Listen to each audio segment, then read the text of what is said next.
Thank you for stopping by today. And in today's video, I'm going to discuss a very popular topic that marketers talk about is that if you have to sell anything, then you have to be 80% emotional and 20% logical.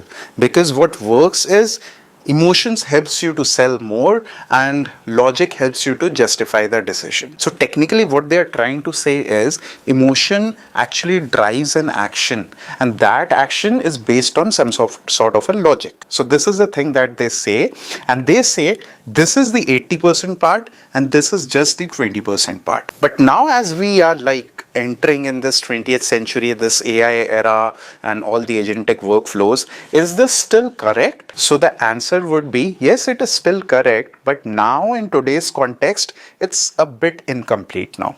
Let me explain what has changed. So earlier, when people used to rely on this concept only, and they said that if you can drive the emotions, then you can drive the action.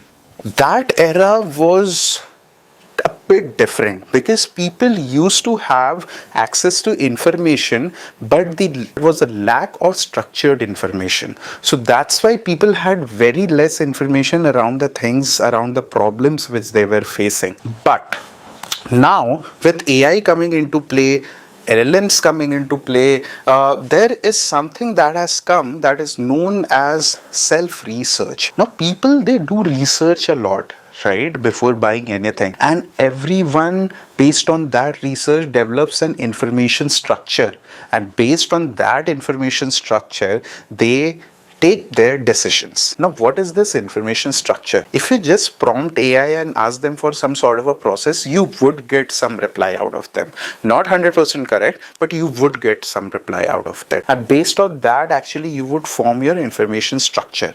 Now there could be three scenarios. The first scenario could be you have the right information structure, and at that point of time, if your product is placed in front of that person, then they would buy.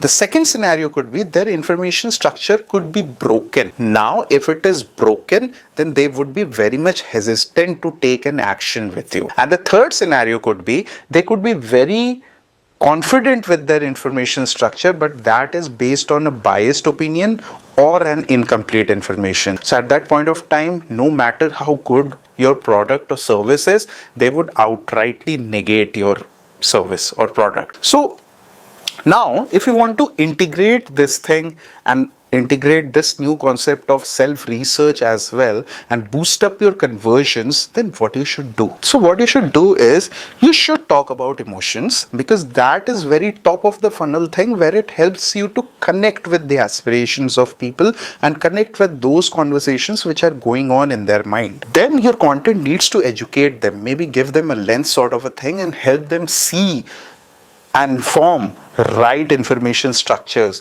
help them realize that what they don't know yet, and then there should be clarity of the action that you want them to take in order to bring them closer to your sale process. Now when you establish these three things correctly, one more thing you need, that is evidence. Now evidence could be your certifications, your experience, your client reviews, your testimonials, whatever it is, but there needs to be an evidence. And when you put these things in one wrap, then actually you are able to bring a lot of conversions in your business. If you're selling just on emotions, then you're losing on a lot of conversions. Thank you for staying with me till here, and stay tuned for the next video.